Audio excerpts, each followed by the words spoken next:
I was surprised to find out that this is y'all debut album you've been working on. Yeah, it's crazy. It's been a while. You know, I'm like a very positive guy, and we like to think positive. So the whole COVID thing shut down, and we were trying to find a positive out of it. And we were like, let's just hit the studio hard and just make as many songs as possible. You know, but before that, we were pretty much touring nonstop for like 4 or 5 years. So this was like the longest break that we've had since we started the group. So yeah, I mean, by the end of it, we had like 50 or 60 songs, and we were like, we just need to make this like a project, you know? For sure. Yeah. And then like there's 3 parts to this album. So it's 3 parts. First part is May 7th, Hellraisers. And I seen the track list. I know you guys got a single with Tinashe that we're gonna talk about, Lean on Me, which is like you said, positive, uplifting, super vibey, and all that kind of good stuff. How'd you guys get connected with Tinashe? Are you like affiliated with the same label? No, not at all. We just kind of we've been reaching out to her for a while, and we were sending back and forth a lot of records. But like I said, with this lockdown stuff, we had to do a lot of stuff virtually over the internet. So we kind of just sent her multiple records, and she kind of gravitated towards this for kind of a similar reason of, you know, she's trying to do more uplifting stuff. And so yeah, and her voice sounded great on it. And then it was kind of, we didn't actually get to really vibe with her and hang out with her until recently, after the song was already done, when it was like a little bit more safe, you know? For sure. We did like some photo shoots together. We did a music video. We actually shot a music video with her yesterday.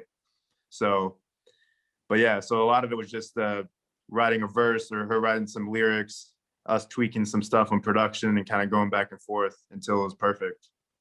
Yeah, I seen a little bit of the behind the scenes action already on the video. I seen like some clips and how you guys are doing it. It looks like a real summer, and it sounds like a real summer vibey, upbeat song. I think this is the perfect timing for it. I think we need this. Yeah, exactly. I'm ready to put all this stuff behind us and just look forward. That's how I like to approach life, is never looking back and just how can we make the most out of everything now and maybe even better, you know? For sure. So other than being in the studio nonstop working on this album, like what else have you been up to? Have you and the other guys been able to hang out a lot of the time, or were you guys like working from separate locations, you know? Yeah, that was kind of one of the reasons why we did this 3-part album, is because we were doing a lot of sessions separately. Typically sometimes we do sessions separately, but you know, we were doing a lot of Zoom sessions, writing songs over like kind of what we're doing right now over email. And we were kind of doing like a divide and conquer approach. And after a few months of working on this, we kind of had 3 specific vibes and genres from doing those sessions. So originally we were thinking about doing an album and then doing like some EPs or something after it. But we were like, wow, we have like 30 songs that we love. So let's just do like a 3-part album. That's what's up, man. That's dope. Now, who are some of the artists that you guys work together with on this album? The ones that you can't talk about right now, not the other parts, of course. Right. So yeah, part 1 is coming out May 7th, and we got a lot of great collaborations. Marky Basie, who I believe he's from the Bay. Yep, Bay Area. And he's like somebody that we just really vibed and clicked with. I'm trying to think. I think we played in Irvine with him or something, and he was kind of like a last minute addition to the show, and we met him backstage, and he was super nice. And I actually met him years ago when I was probably like 18, and he used to be in this band called what was it called? 2 a.m. Club. They're like a Maroon 5 kind of rock band esque. So we kind of had this relationship, and we wanted to work together. So that's how that one kind of came in. We have a song with Bryce Vine, Tinashe, who you already mentioned, this girl named Chloe, who's really dope, from Australia. So yeah, we got a lot of cool collaborations, and then, you know, we got some other collaborations on the other parts of the album. Some of the songs are already out, like No Service in the Hills. We got a song with Trippie Redd and Black Bear that we put out late last year.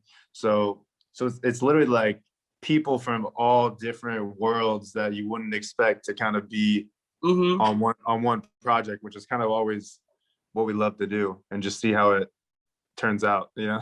It seems like it's gonna be super vibey too, because you know I've met Bryce Vine before, and I listened to a lot of his music, so his vibe is super dope. And you said the Trippie Redd, and who else is on that record? Blackberry. Oh, Blackberry. Yeah, my bad. I'm tripping. I blanked out for a second. Blackberry, Trippie Redd. So yeah, man, it seemed like gonna be super vibey. So like, you said before we started recording and everything like that, you talked about some shows and everything like that. Have you guys done a show since the pandemic kicked off, or is this gonna be like your first time getting in front of a crowd again? Yeah, it's kind of crazy because we started doing shows again in January, and it's been pretty busy. Honestly, we kind of did a whole Southern state tour, which was, you know, I love the South, so it's been cool because typically we play more in like New York or LA or Atlantic City or Vegas, those kind of, or like San Francisco, the Bay, you know, like those kind of cities that really love EDM and the club scene and all that kind of vibe. So I mean, first time we got to play a club in like South Carolina or like North Carolina, stuff like that. So yeah, things are starting to pick up. We're doing 2 shows in Texas this weekend, and yeah, and we're booking more. So hopefully, I think they said LA is opening up. I think we're doing our first like California show in 2 weeks. Word. That's what's up, man. I'm happy a lot of artists, DJs getting a chance to get out and getting these venues and stuff. I know it's been really rough, you know, like everything just stopped, and you guys probably had hella plans and hella shows you want to do and traveling, everything. So this whole pandemic sucked for everybody, man.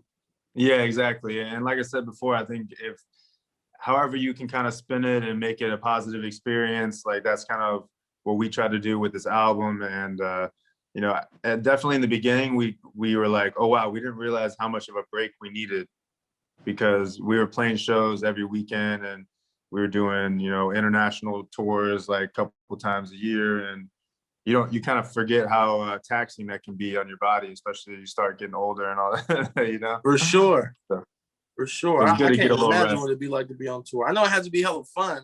You know what I mean? Like, I know there has to be some crazy nights. We love it. Yeah, we missed it for sure.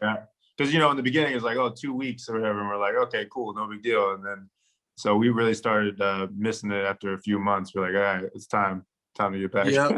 Yeah. I know this is a super cliche question, the question you guys have probably been asked a million times, but what's the craziest thing that's happened on tour throughout your career so far?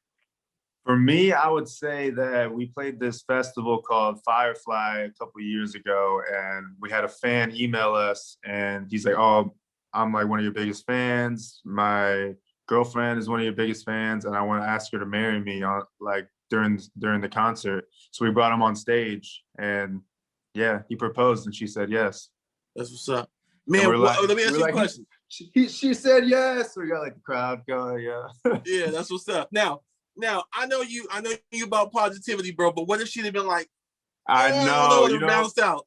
Sometimes that's the risk you got to take. But I kind of figured, because he was like, oh, she's the biggest fan of you guys. So in my mind, I'm thinking, she's like not gonna say no at our concert, you know. Maybe she'll say no later, like Beyonce. Like, yeah, I don't know.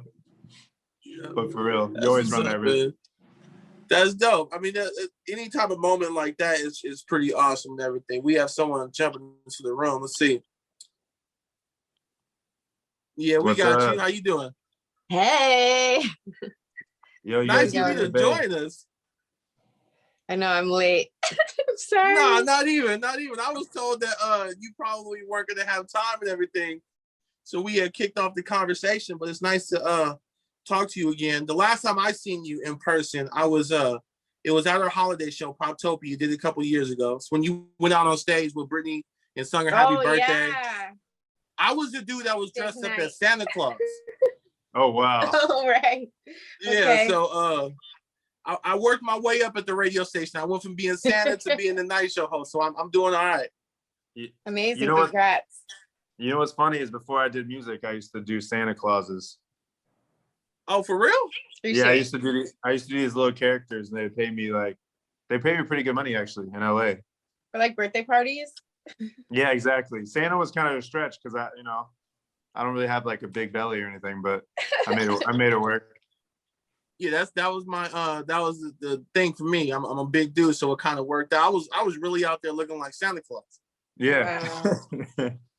So I was just talking to Matthew about the new single, "Lean on Me." I know you guys shot the video. I think over the last couple of days, I saw some behind the scenes looks, and I've heard it already. And I think it's super dope and it's super vibey. Thank you. Yeah, I'm a big fan of the song. I think that it's like a really good message right now. It's really important for people to hear it, and it just shares the vibe that we want to set going into the rest of the year. Absolutely, absolutely. What have you been doing with free time during the pandemic? I know everyone has something different. I know a couple of artists I talked to, they started cooking, and somebody learned how to juggle. Juggle. Yeah. Okay, juggling. Yeah, I did a lot of cooking, that's for sure. I did a lot of just songwriting, honestly. I wrote an entirely new album. I did all these collabs. So for me, it was like really nice to be able to kind of go into my artist zone and just work on even more art, I guess, and have more free time to create music than really ever before. So that's what I did. That's what's up. That's super dope. What are your guys like hidden talents? What's something that like no one knows about you? Like juggling, for example. Not saying that's something you gotta do, but like, is there something that you don't really talk about a lot that you guys can do? I know you dressed up as Santa and stuff, but let's see.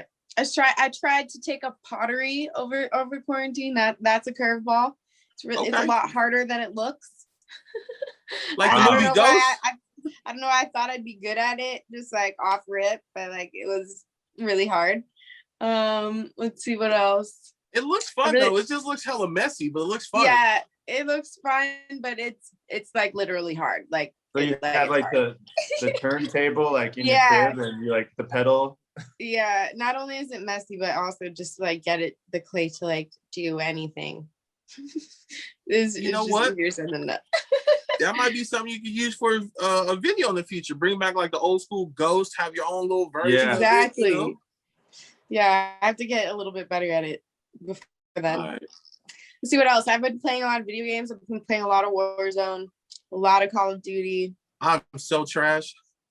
Really? Oh dang! Yeah, I can play Fortnite. I can't play Warzone. Fortnite. Okay. I didn't realize that. Tinashe, we're gonna have to get a game together. We're gonna have to squad up. Yeah. That's what's up. That's dope. All right. What about you, Matthew? What have you been up to? I think we talked about it a second ago, but yeah, I mean, honestly, I'm really boring. Like I'm kind of like a jack of all trades when it comes to creative and like nerdy tech stuff, like production. And I got like a ton of cameras. Like I have like thousands of dollars worth of cameras. I'm just really into like film stuff and all that stuff. That's so wired. All right. Yeah. That's what's up. Can we do a photo shoot? Can you take my picture? Yeah, we could do that. Yeah. make a video. Yeah. When we have like lower budget videos, we like use our own equipment and stuff to like save money, you know. Yeah, I used to do the same thing. I used to literally do the same thing. I have a friend, he shoots like high quality, super dope videos. His name is Andy too. He shoots a lot of super dope, high quality videos with just his iPhone. Every single time one drops, it's movie quality. It's kind of crazy. That's dope. Yeah, you can do a lot. You honestly can do a lot with any type of camera. You just have to be really creative, honestly. Like have an eye and be creative. Like you can make anything, honestly, seem like a bigger production than it actually is. For sure. Absolutely. You get like the separate lenses on the phone, you know? Have you seen those? Yep. I have. You can get really wide, fish eyes. Yeah. That's dope. Yeah, I got one on Amazon. It didn't work out too good. It was only like $10, so I should have known. You feel me? But you know, you always gotta go at least mid-range on Amazon. You can't go for the cheapest. at least I didn't get it off like the Wish app or something like that. Then I really would have been messed up. All right. Oh, I ordered one thing on Wish back in the day. I regretted it. What was it? It was like some shoes, and they looked like those like Yeezy boots, but like off-brand. And I was like, these are kind of tight. And then I got them, and I was like, what is this? They're not material tight. was just horrible. Yeah. All right. They definitely wasn't Yeezys. Yeezy ripoffs. No. Oh man, you can find some out there, you know.